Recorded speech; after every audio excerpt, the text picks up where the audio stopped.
Right, turn. Stand up, eight. Stand easy.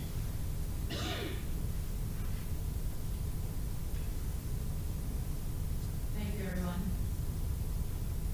Welcome to this ceremony to recognize the International Day of Mourning. A day to honor workers, who have been killed, injured, or suffered illness as a result of work-related incidents. Before we begin, I'm just going to cover a few housekeeping items. The washrooms for here are outside, to the left, down the corridor.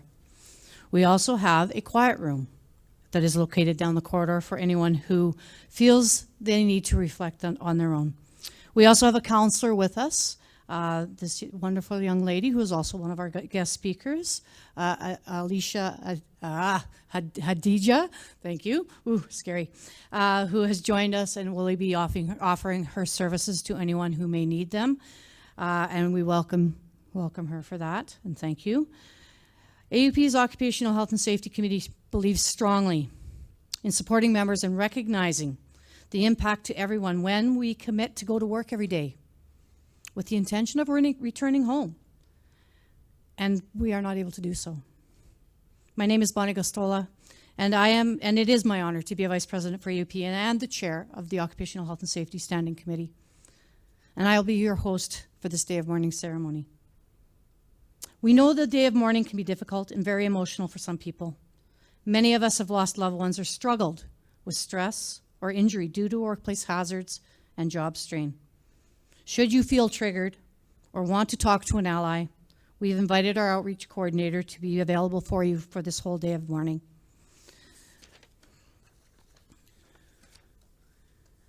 And support individuals and make referrals. And we will have her available to you all day. I'll ask our guests to please speak and sit down.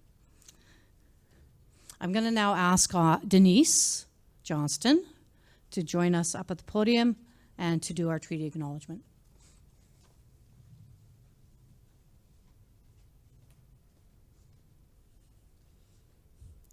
Thank you, Bonnie. Welcome. As we come together to conduct our union business on Treaty 4, 6, 7, 8, and 10 lands, AUPE would like to voice our continued commitment to walking the path of reconciliation with the many First Nations, Métis, and Inuit peoples of Turtle Island. The journey to this day has not been easy. It is important to acknowledge the damage and horrific loss of life due to colonial practices of forced disconnection from land, family, culture, language, and community. Recognizing the legacy of tradition and history is a step on the path to healing, and we will work towards a future in which we are living reconciliation, not just speaking about it. Thank you, Denise. I will now call on Sandra Mill, a member of our committee, to do the Statement of Equality.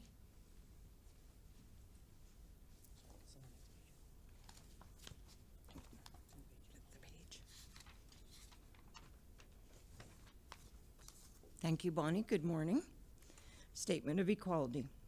Equality and equity are core union values, and as such, AUPE is committed to ensuring that individuals can meaningfully participate and contribute to union activities. Participants are expected to challenge and debate issues and not individuals, as well as engage in behaviors that protect and celebrate our diversity. AUPE will neither condone or tolerate behavior that undermines the dignity or self-esteem of an individual or create an intimidating, hostile, or unsafe environment that interferes with the abilities of others to participate in union activities. These behaviors prevent us from working together to strengthen our union. We encourage individuals to acknowledge discrimination and harassment by challenging or reporting inappropriate behavior. In doing so, we promote our own solidarity and equality. If you feel your rights or the rights of others are being violated and you are not able to address it, please seek assistance from an AUPE staff member or officer. Thank you, Sandra. I'd like to take this opportunity to introduce you to the members of our Standing Committee for OH&S. You've met Sandra Mill from Local 1, Carrie Burchill, Local 6. Dorinda Ainscoe, Local 12. Alicia Height, Local 44. Roseanne Pimentel, Local 57. And Chantal Tyndall, Local 95. We also have 2 members who weren't able to be here today due to other commitments. Angelina Croker from Local 52, and Juanita Kozakar, who's busy with negotiations today, from Local 56. So thank you to these people. These members are dedicated to bringing awareness and working hard to address issues facing AUPE and occupational health and safety. I also want to take this opportunity to recognize the local OH&S liaisons. If you could all stand. These members are on the ground coordinating efforts across Alberta with members on their work sites. I'd also like to welcome President Guy Smith, our guest speakers, Jared Massanuga Turnbull, Alicia Hadija, sorry Alicia, and Rosalind DeVos, who unfortunately is got in traffic on her way over here, so she hopefully will get here. Oh, she has arrived. There she is. All right. We are honored also that we did invite Darlene Sumlak, who is the sister to Roland Sumlak. Unfortunately, she wasn't able to attend today, so we want to acknowledge that she really is honored that we do this every year on her behalf and on her brother's behalf. Unfortunately, she was not able to be here.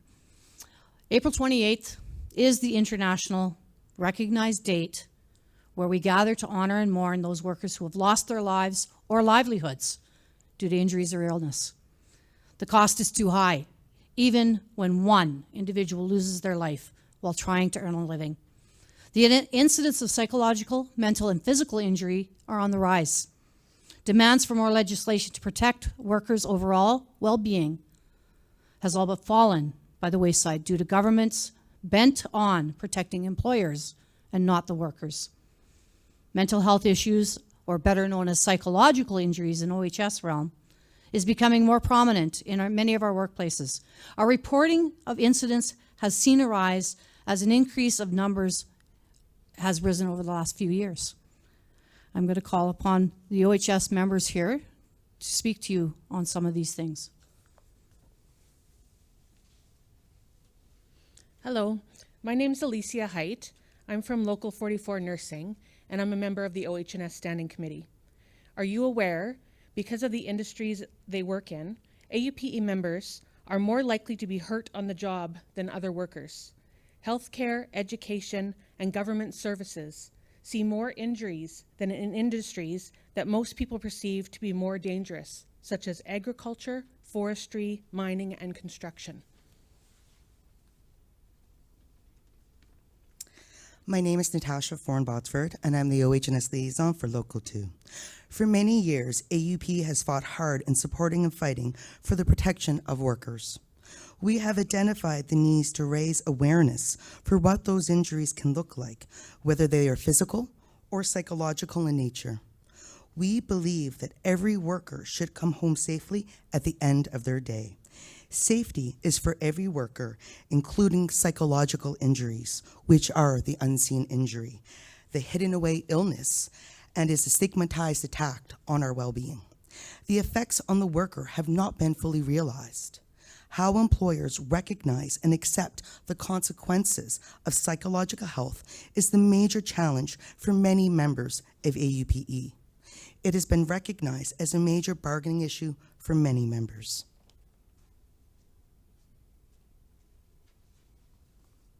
My name is Roseanne Pimentel from Local 47, a member of a standing committee. Union make workplaces safer. We have occupational health and safety experts who advise and protect our members. We have an education department that teaches workers about their rights and how to improve safely. Union make it safe for workers to report danger when they see it.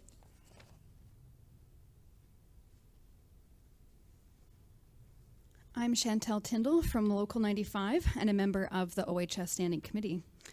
Our collective agreements mean that workers have a formal role in workplace safety, serving on health and safety committees and serving in other important safety roles for members. Unfortunately, workers cannot rely on their employers to do the right thing. or to follow the best practices to keep them safe.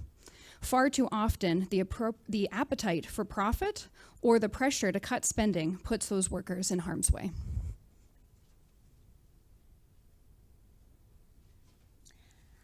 I'm Carrie Burchell. I'm a Local 6 member. I am the Vice Chair of the Standing Committee and a previous Roland Sumlack Award recipient, and very proud for that. Through the union, we, as workers, can push back against the employer's pressure to cut corners. We can press for better safety rules and regulations from the government. We can negotiate better OH&S provisions and collective agreements. We can demand help to navigate the psychological and mental injuries that can develop from work-related incidences. We can fight for better training, increases in minimum standards, and for appropriate support through WCB, such as first responder status for crisis intervention workers. To be successful, we need more members to embrace the culture of safety and give their own well-being the consideration it deserves.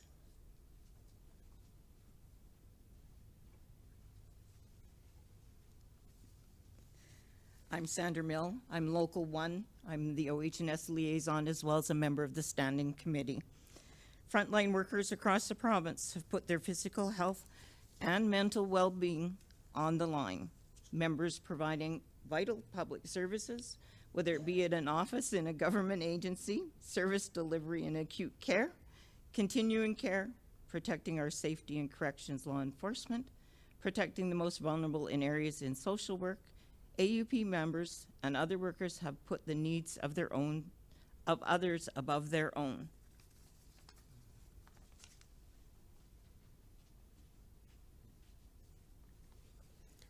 Good morning, honored guests and fellow OH&S advocates. My name is Wally Howe, Local 95 member, OH&S local liaison, and a proud recipient of the Roland Sumlack Award. The most recent crisis in worker health has placed more pressure on workers in terms of their mental well-being. The demands of the employers to have more work done by less staff is becoming a norm, and this is not acceptable. Pushing workers to carry the burdens, especially in those fields where workers care for others, has gone unrecognized by many employers. The impact of the mental and physical well-being of every worker is now being recognized in the harm it is doing to each of us. But the struggle to address the outcomes of these injuries is still a battle. There is a cost when a worker is forced beyond human limits, not just to the worker, but to those who receive the services of that worker.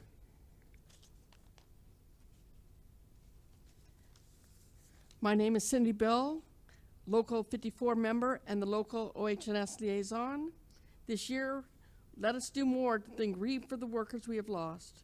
AUPE members must commit to taking action.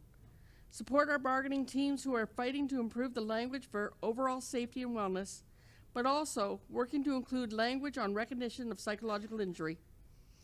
AUPE provides every member access to continued learning in OH&S education. This year, we as workers must raise our voice and demand safer workplaces.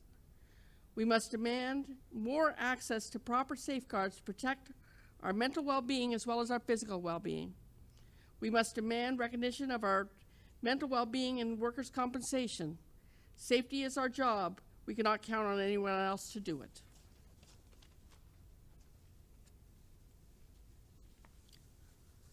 There are members on our work sites who go above and beyond to fight for occupational health and safety. AUPE began awarding those advocates of health and safety with the Roland Sumlack Award. What is important to note is the unique nature of this award, as the nominations must come from the coworker. Members who have seen the work of the nominees and their dedication to workplace safety up close. To be singled out in this way by one's coworker is surely a huge honor.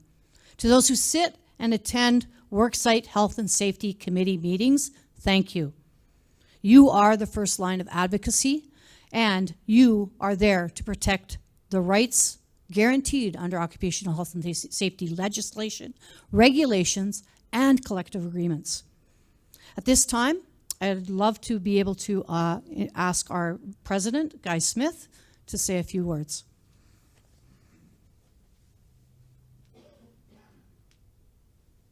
Thank you, Bonnie. Welcome, everyone, to the OH&S Committee. Thank you for all your hard work. To our special guests, welcome to AUPE, all of our staff in the room, OH&S advocates and activists around the province, and for all of you who take on that role that are here today, thank you. This is a difficult day for all of us, a day of sadness, a day of reflection, and a day of honoring those fellow workers that we have lost. It's also a day of frustration and anger that every year when we gather, we mourn so many tragic workplace deaths and injuries that really didn't have to happen. But it should also be a day of empowerment. To those activists and advocates here and across the province, we thank you.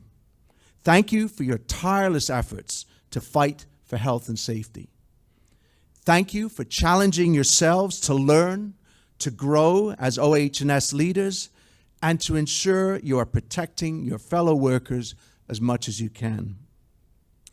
And although we're here today to honor those that have died or have been injured, let us also recognize the work that you and many others do that undoubtedly saves lives, prevents injuries, and ensures that workers get home safely after a hard day on the job. Think about that. You may not know it or see it firsthand, but your commitment to health and safety has saved lives. Every time you identify a safety hazard on the work site, every time you ensure that your boss removes that safety hazard, every time you educate your fellow workers about health and safety, every time you participate in OH&S worksite committees, and every time you see a worker suffering from mental or emotional injury and take the time to listen, to support, and to let them know that it is okay for them to admit that they're not okay. By doing all of these things, you have saved lives. But despite all our efforts, we can all agree that much more needs to be done, especially in the area of psychological injury. The stress and trauma that many of our members experience at work has resulted in a 21st century industrial disease that invades every aspect of life for those suffering from it. I want to acknowledge and thank the tremendous work that is being done by many of our locals and activists to improve mental and emotional wellness. The fact that this is now at the forefront is a result of your hard work. Through peer support groups, by breaking down barriers that prevent workers from being able to say that they're not okay, through ensuring that resources are in place, and through making psychological support a key demand at the various bargaining tables, workers know that they don't have to face their struggles alone or isolated. So whereas today is a solemn moment to mourn the dead, let us continue to commit ourselves to fight like hell for the living. Thank you.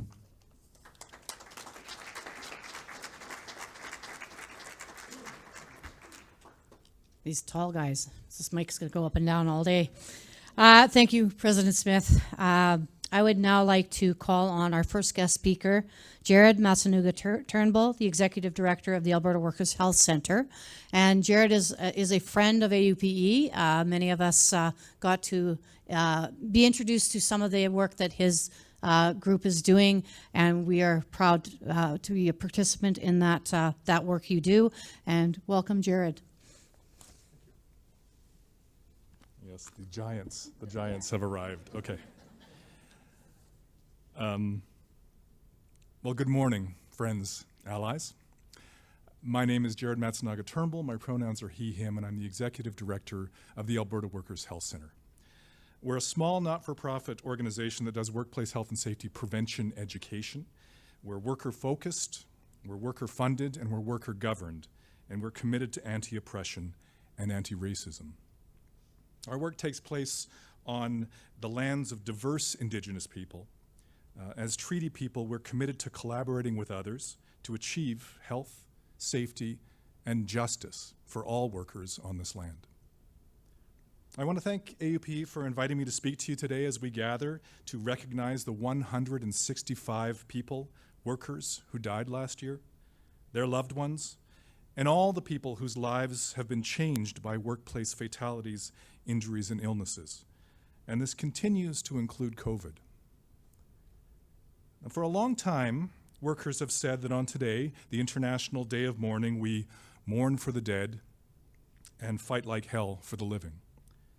I'd like to talk about this last part a little bit, this fight for the living, to prevent workers from being killed or made sick when we go to work. And workers have long fought for occupational health and safety rights, the right to know about the dangers of our jobs and how we're protected from them, the right to participate in making our workplaces safer, and the right to refuse dangerous work. I had an opportunity to meet with Bob Sass, the Saskatchewan NDP Minister of Labour in the 1970s. He's sometimes referred to as the father of worker health and safety rights. He's a lifelong union activist, and his department was the first to bring in occupational health and safety legislation that included those 3 R's, the right to know, participate, and refuse, which then spread across the country. He believed that these rights would meaningfully improve health and safety for workers. And at the time, where there were very few protections in place, it must have seemed revolutionary and a huge win for workers. Bob Sass has since acknowledged that they are weak rights, that the system intended to protect us is problematic. And he now speaks not so much about those 3 R's, but about the 3 C's: collusion, corruption, and criminality. Our workplace health and safety system is based on several assumptions: that workers will act on their rights, that we will report and refuse dangerous work, and that employers will fix the problem by eliminating or controlling the hazards. But research shows that half of employers are failing to comply with basic minimum occupational health and safety laws. Now, research also shows that workers do not use their rights because of fear of employer retaliation. When faced with unsafe conditions, we are often faced with a horrible decision. Do we raise a health and safety concern and risk losing our jobs and our ability to support our families? Or do we continue our work and risk losing our lives? At a time of huge cost of living increases, wages that are not keeping up, and increased precarity in the sometimes multiple jobs that we might have to work, it is even harder to expect workers to use our health and safety rights. Additionally, we have fairly new occupational health and safety laws in Alberta, brought in by the current provincial government, that have been designed to weaken worker rights and protections in favor of making things less prescriptive and less onerous for so-called job creators. So employers already have a lot of power. An individual worker, not so much. So we need to continue to work to shift that power imbalance to fight against the collusion, the corruption, and the criminality that Bob Sass talks about. Now, one way is with increased and meaningful enforcement for negligent employers. Kill a worker, go to jail. But this relies on government willingness and hiring more OHS officers to enforce the rules. Now, another way to shift this power imbalance is increased worker participation.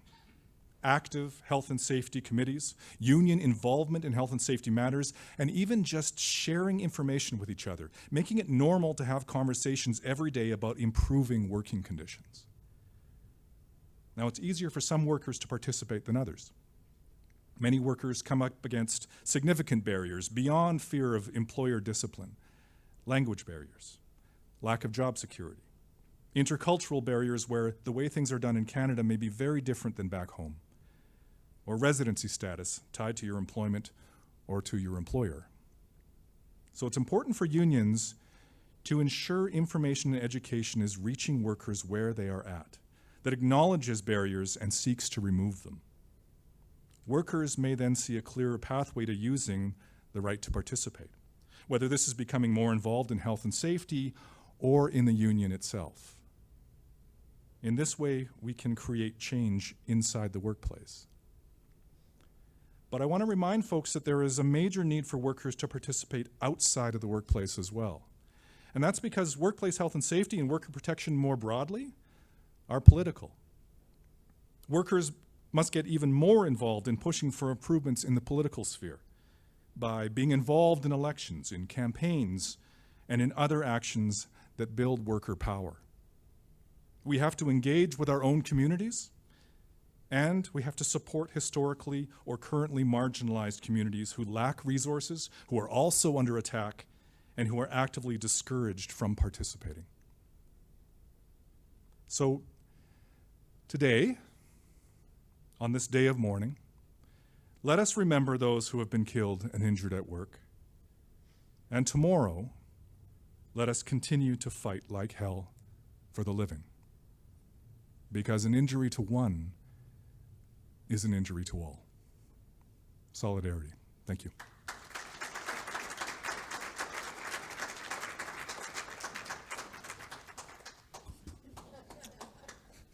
I think the next speaker will be at my height. So at this time, I really would like to call on our next guest speaker, Alicia Hadija.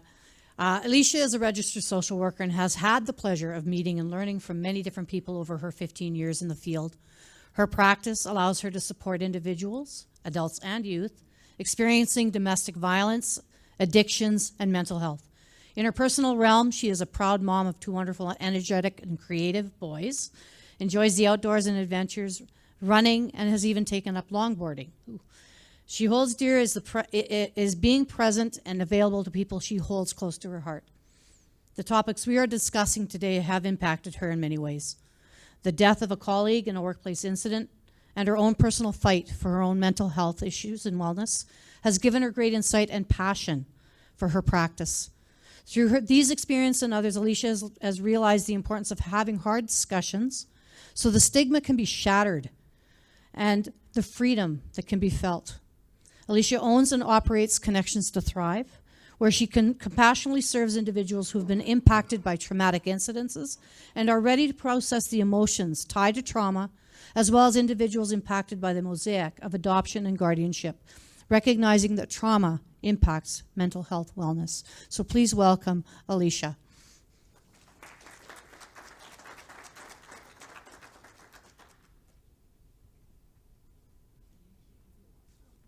I am at this height. That works out well. Good morning. As stated, I'm Alicia, and I work with Barb Barber, who's out of the province, but sends her regards, and she stands with you guys today. It's my honor to be with you today as we remember and pay respect to those who've lost their lives due to workplace incidents. I would like to thank you for your commitment to the work that you do, for showing up every day, even when some of those days are hard, when you may not feel as appreciated, when systems aren't cooperating, when your working conditions may not be optimal, and when you have to fight for fairness and safety. Thank you as a committed employee for showing up, and thank you to the OH&S committee for advocating to protect your fellow members and coworkers. I've been asked today to chat with you a few minutes about safety. As we fight for physically safe workplaces, we also acknowledge that employees deserve workplaces that are psychologically safe.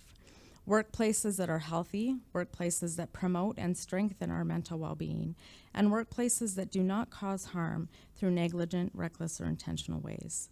To have a complete and comprehensive approach, workplaces must give the same priority and attention to psychological hazards.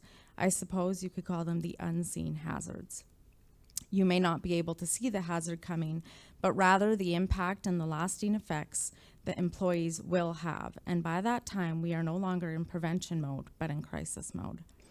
Mental health wellness is multi-dimensional, made up of components such as emotional, psychological, and spiritual well-being. Mental health wellness can occur when a person understands his or her own abilities and the boundaries within those. A person can practice their ability to live resiliently, coping with the normal stressors of life, and can work productively and fruitfully. Your mental health well-being is an integral piece within your life. It is just as important to protect and nourish this piece of wellness as it is to protect and nourish your physical well-being. Collectively, we as communities, locally and globally, within the workplace and outside of the workplace, have endured a lot within the last 4 years. One aspect remains true and is continuing to gain momentum. People have become more open to talking about mental health and what that entails. People are standing in courage, vulnerability, acknowledging that mental health is a rather large component to overall wellness. Similar to the psychological hazards mentioned above, the outcome and effects of talking about mental health wellness will be seen, perhaps on a smaller scale now and a larger scale much later. Stigma decreased and a greater understanding of the ways to access supports and much more. So many of us have expectations placed on us at work to do more with less, work more hours, work outside of our scope of practice, produce more with less resources, and the list is long. It boils down to this: when demands are placed on us that exceed our resources and abilities, our mental health wellness will be impacted negatively. The only way to prevent it from becoming a psychological hazard is to acknowledge this fact so we can properly manage and operate within a proactive mindset rather than a reactive mindset. How we choose to manage it is on us as individuals. Communicating our needs to professional and personal support systems is our responsibility.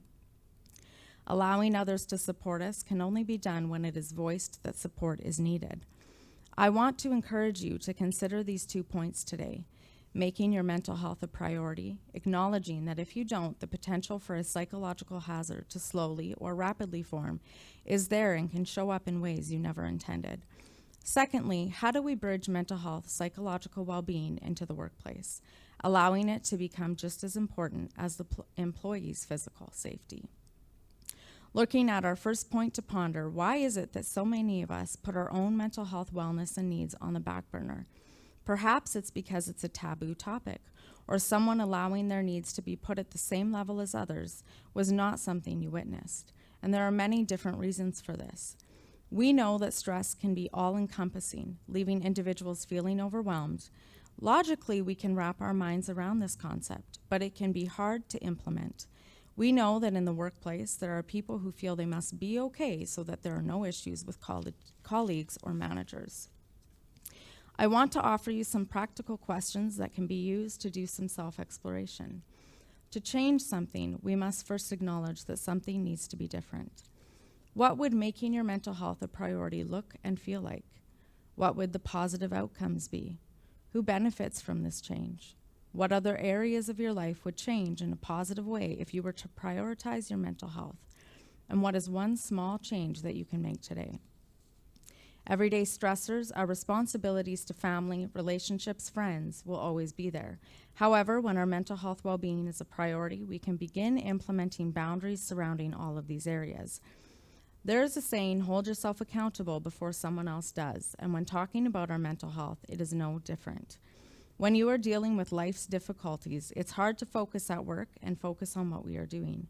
We've all been there, and we will all be there again. But we must ask ourselves, is it safe? Is it safe for myself, my coworkers, and my clients when I am not 100% present? That can be easier said than done. There is a long way to go in ensuring that individuals know how to access support, no differently than them knowing how to access support for their physical health. There are hotlines that can be called, and there are people within your support systems, both professionally and personally, that can be called. Maybe have them join you to advocate for you. When they ask what they can do for you, allow them to do something. Get back to doing what you love, hobbies you enjoy, music that ignites your soul, and food that transports you to places and time. Probably one of the most important things you can do as an AUPE member is utilize your member assistance program, utilize the allotted sessions that you have the right to. And although there is a lot of work that still needs to be done in this area, that is one tangible option for you. And there's no shame in utilizing what's there for you to use. When you are amid reflection, perhaps before or during the time of support, I encourage you to consider the balance of work and life, giving yourself grace and reminding yourself when the old thought patterns are entering that you deserve to have the balance and you deserve to improve and protect your mental well-being. Moving towards the second point I asked you to ponder, which was how do we bridge mental health, psychological well-being into the workplace, allowing it to become just as important as the employee's physical safety. We need to be cognizant that psychological safety is considered a prerequisite for people to be at their best in all aspects of life, including home life and work life. It significantly contributes to team effectiveness, learning, work satisfaction, and most critically, better decisions and better performance and safety. As I mentioned earlier, there's a difference between someone feeling and being physically safe and being and feeling emotionally safe. We can acknowledge and most likely all agree that when a person dies due to a workplace incident, the experience is and will continue to be very traumatic for all individuals involved. As individuals continue to stand up for safety and psychological safety in the workplace, it's important for the workplaces to acknowledge that the triggering emotions that are tied to the traumatic experience will not simply go away over time. Trauma is the emotional relationship tied to the incident that could not be processed at the moment. For example, when you see someone share they're triggered by the red chair, it is not necessarily the red chair, but rather the emotional relationship with what the red chair means. If a person can find a safe space to process that emotion and find self-identified endpoints to the incident in the time that the red chair will no longer trigger the same reaction. Finding help for ourselves or supporting our coworkers to find support and those endpoints to the traumatic incidents that have occurred within their lives is possible. I've experienced that through the modality of trauma incident reduction that I use with the clients I serve. In addition to what's being discussed, it's also important for us to be clear on psychological safety being the following: the belief that one can speak up without fear of negative consequences. Some ways to build a psychologically safe environment are make it a priority and a mindset rather than a one-time event. Encourage a culture of speaking up through respect and trust. Shatter the stigma and discrimination of mental health. Protect our mental health, build it up. Recognize everyone's individuality and diversity. Build an environment of equality and inclusion, and communicate with care and vulnerability.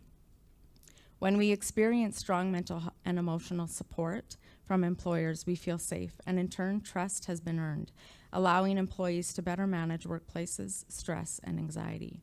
When people feel they belong, are seen as individuals, and feel they are being treated fairly, this gives them the mental space necessary to do great work without worrying about disparities they may have experienced in other areas of life.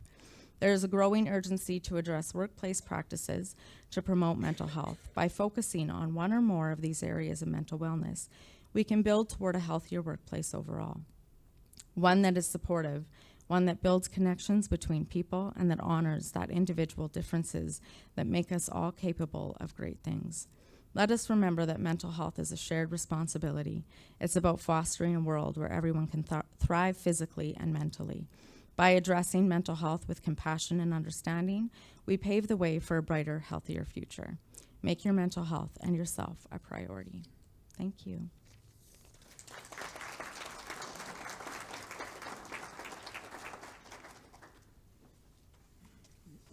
Thank you, Alicia. I would now like to call on Rosalie DeVost. Rosalie is a proud member of Local 46, Chapter 8, and she has some insight on the importance of actually fighting for something that needs to be fought for under an OHS, and an actual success story in fighting for something that was deserved. Rosalie.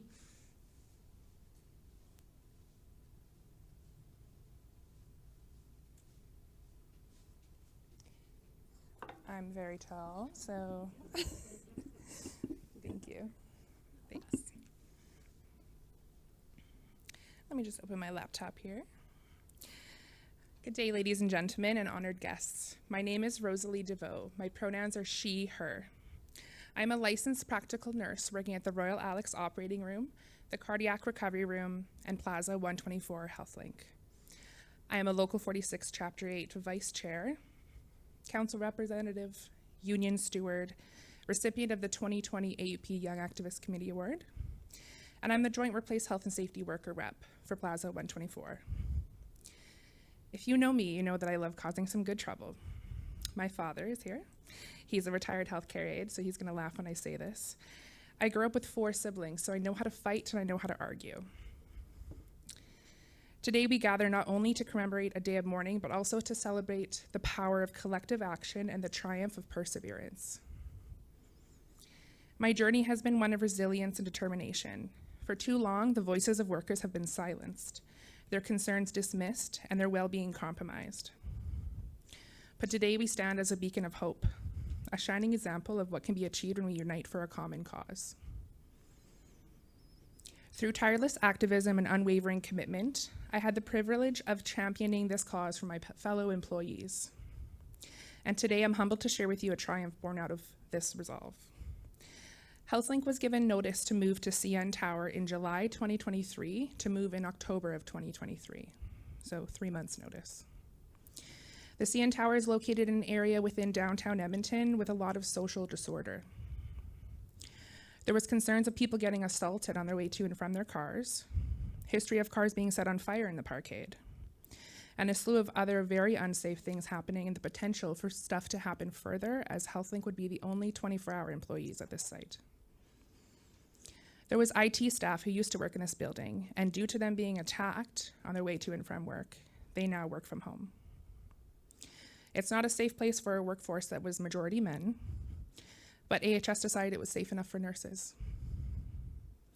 I was very vocal about this concern on the worksite, but instead of succumbing to despair, we chose to rise up. We banded together in our determination to protect what mattered most, our safety. I got to work immediately on contacting Diana Key, OH&S rep for AUPE. By end of August, the employer delayed the move for an unknown period of time to respond to our concerns. By September, the employer delayed the move till spring 2024. In our journey towards workplace safety, there was moments of intense scrutiny of holding management accountable. I want to highlight the pivotal role played by our advocacy efforts, which included thoroughly questioning management from each and every angle and filing OH&S complaints with the Alberta government. Our safety was at risk. I didn't shy away from challenging management. In fact, I ran towards it. Through rigorous questioning and thorough examination, I pressed management to provide answers and justifications for their actions. It wasn't merely about asking questions, it was about demanding transparency, accountability, and tangible solutions to address our concerns. They would say they didn't make the decision, so I would say, who did? The direct questioning led us to the fact that AHS was making this decision because they wanted to consolidate their leases. It was deplorable. Having an educated workforce is a bonus and a detriment, because as a nurse, I know exactly where and how to look for information. I know exactly who to talk to because I understand the workplace hierarchy, and I know exactly how to search for publicly available information that would benefit this cause. So that's what I did. I even searched up the amount of My Safety Nets, which is the program that the employer uses for safety concerns, on the internal AHS program called Tableau. I didn't know how to use it, but I taught myself how. I also searched up the publicly available information by Edmonton Police Service on the number of assaults and other concerns in the area. When dialogue alone was not enough to effect change, I took decisive action by joining my Joint Workplace Health and Safety Committee. This decision was not made lightly. It was a result of careful consideration and a firm belief in our right to a safe work environment. By filing these complaints and joining the Joint Workplace Health and Safety Committee, I sought to hold management accountable for their negligence and to ensure that our voices were heard by the appropriate authorities.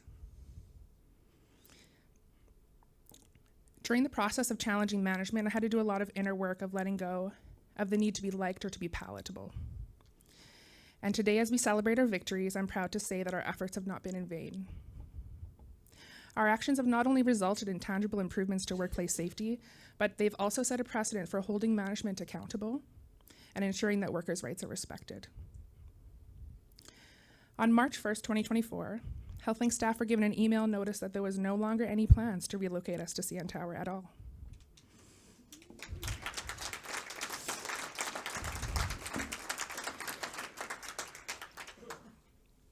I feel strongly about this, obviously. They were going to explore other options for us and relocate us in 18 to 24 months. We can finally breathe. We won. Plaza 124 has been the home of HealthLink for many years. The decision to relocate HealthLink employees to the CN Tower was met with understandable apprehension and concern. The implications of our safety and well-being were profound, and the stakes could not have been higher. Our employer listened and they acted. The decision to relocate us has been reversed, and our safety and well-being has been prioritized once more. This victory is a testament of the power of unity, the strength of solidarity, and the resilience of the human spirit. In this journey towards justice and workplace safety, one figure stands out predominantly: Diana Key. Diana has been more than just a colleague or an advocate. She has been our guiding light, our voice in the corridors of power, and our unwavering ally. Through our countless meetings with AHS executives, Diana tirelessly conveyed our concerns, fears, and aspirations. She did more than merely relay our words. She transferred them into powerful voices that resonated throughout our worksite. With her eloquence, her passion, and her unyielding dedication, Diana ensured that our voices were not just heard, but really listened to. And for that, I can't thank you enough. We're forever grateful. In closing, I extend my deepest gratitude to each and every one of my coworkers who stood by my side on this long journey. Your support, your solidarity, and your enthusiastic belief in this cause has been the driving force behind our success. Together, we have proven that even in the darkest of times, there's always hope. Let us not forget that as workers, we hold within us the power to effect change and to shape our destiny. Let's continue to be vigilant, to challenge authority when necessary, and to advocate tirelessly for the safety and well-being of all workers. Together, we can create a workplace where safety is not just a priority, but a fundamental right. This success will be one of the highlights of my nursing career. And always remember, they expect you to be mad, but they don't expect you to do anything about it. Thank you.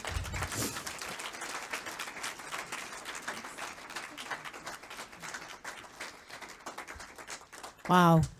So 4 very impactful speakers. I want to thank all of our guests for being a part of this ceremony and really giving us insight as to what it means to be safe, to be well on our work sites. So at this time, I'm going to let us go into our Roland Sumlak Award presentation. I'd like to call on Richard Hansen from Local 12 to come up and say a few words on behalf of our as a nominator. Unfortunately, Terry Waspinski from Local 12 was unable to attend today. So we have invited Richard to speak on behalf of the local and to give our reward for the Roland Sumlak this year. Sorry, and I keep saying Roland's name improperly. I'm going to correct that right now. It is pronounced Sumlak. So Roland Sumlak Award to Dorinda Ainscoe from Local 12. And I'd like to invite them both to come to the podium now.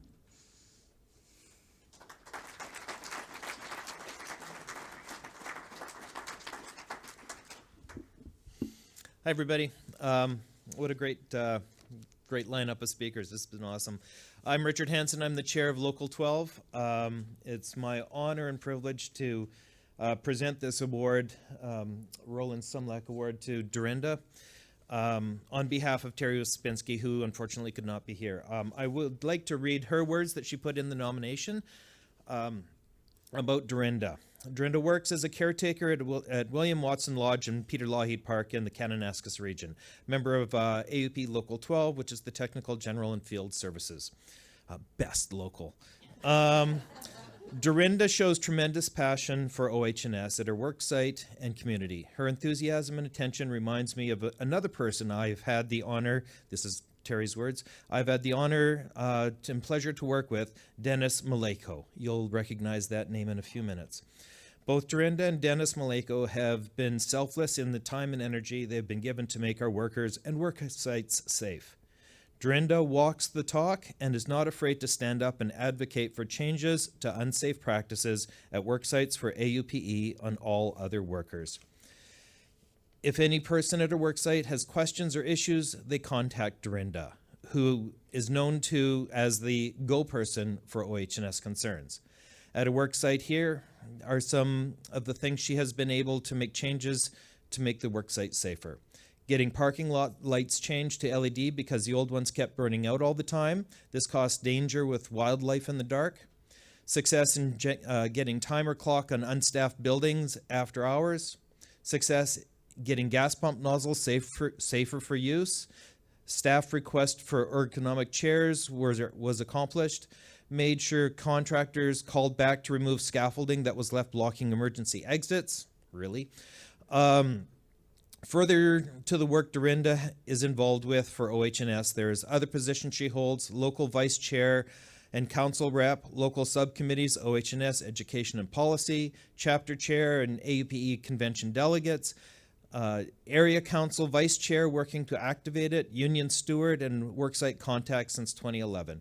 Dorinda is deserving candidate for the Roland Sumlak Award, and in my honor and privilege to nominate her. For me, Dorinda is awesome. She's the type of person that everybody sees the big stuff coming so you can address it. She sweats the small stuff because it's the small stuff that's going to get you. So I'm very proud to present you with this award.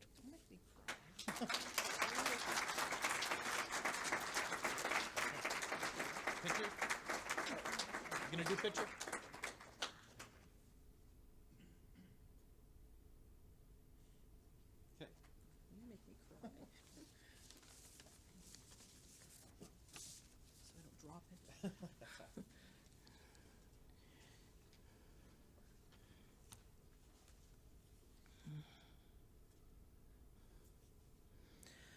Thanks, Richard.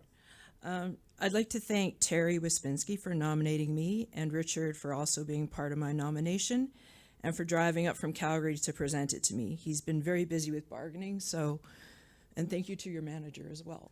He's pretty amazing too. Both Richard and Terry have been great mentors and incredibly supportive of me with every step I've taken in AUPE.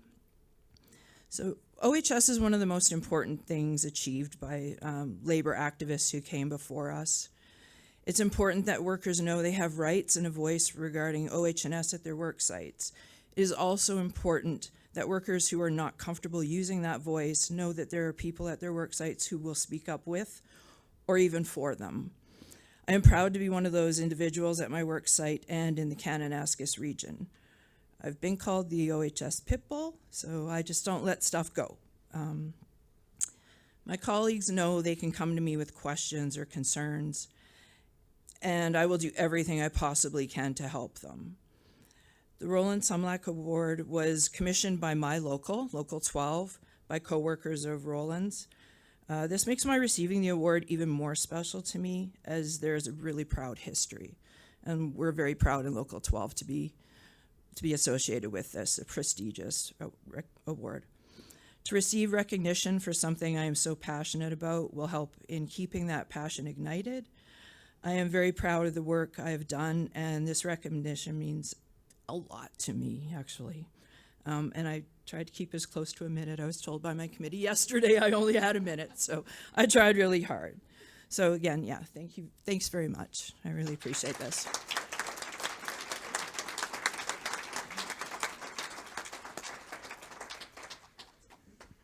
So well deserving. I did miss a part here, and I'm going to ask Sandra Mill to come up and actually tell you the history of the Roland Sumlak Award. So I apologize for missing that part.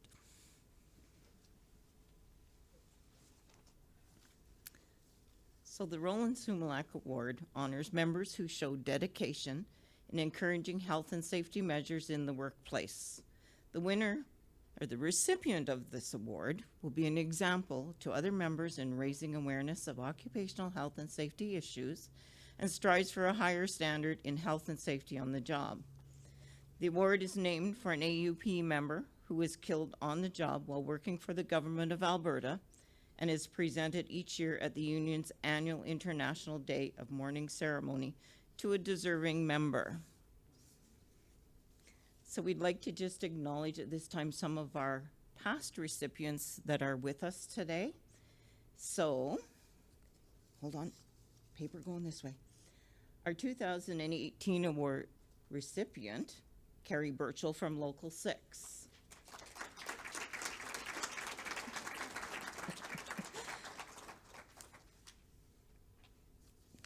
Find my list here. Our 2023 recipients, Wally Howe from Local 95. And unfortunately, we have two that weren't with us, so that's that. And our 2024 award recipient, Dorinda Ainscoe. How many pieces of paper? Too many. I know. Oops, let's go to the next page. So at this time, I'd like to call on Richard once again to give us the history of a special poem and then to read that poem.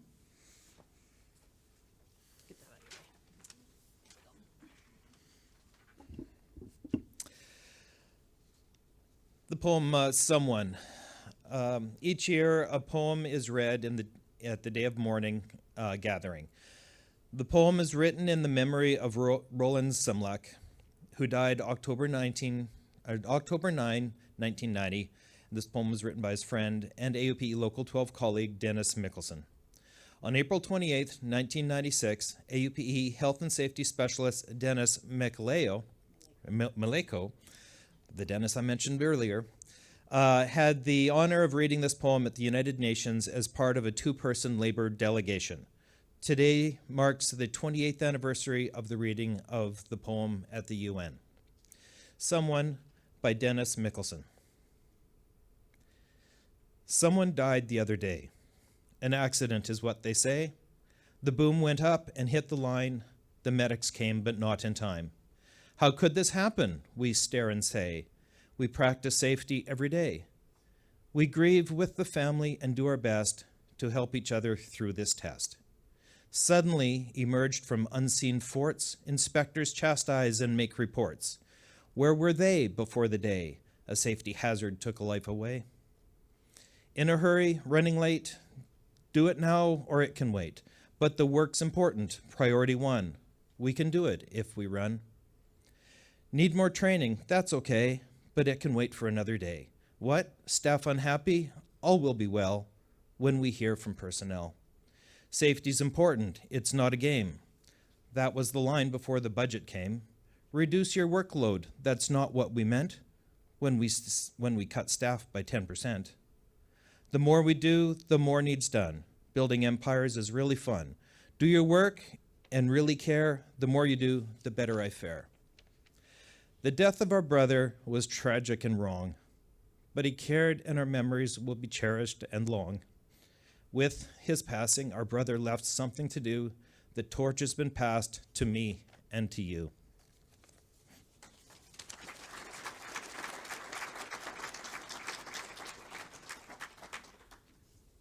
Thank you, Richard.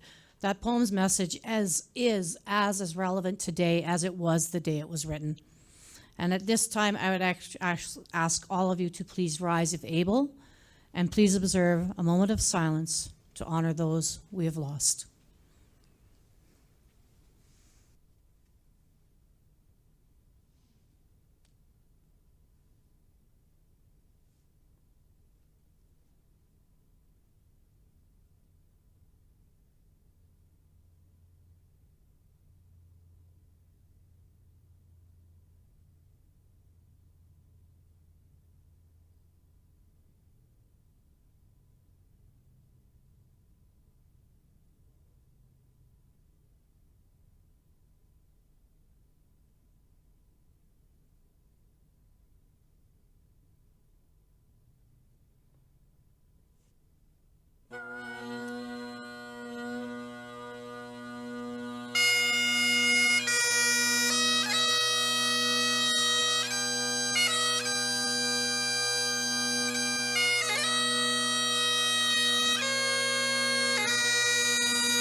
Out.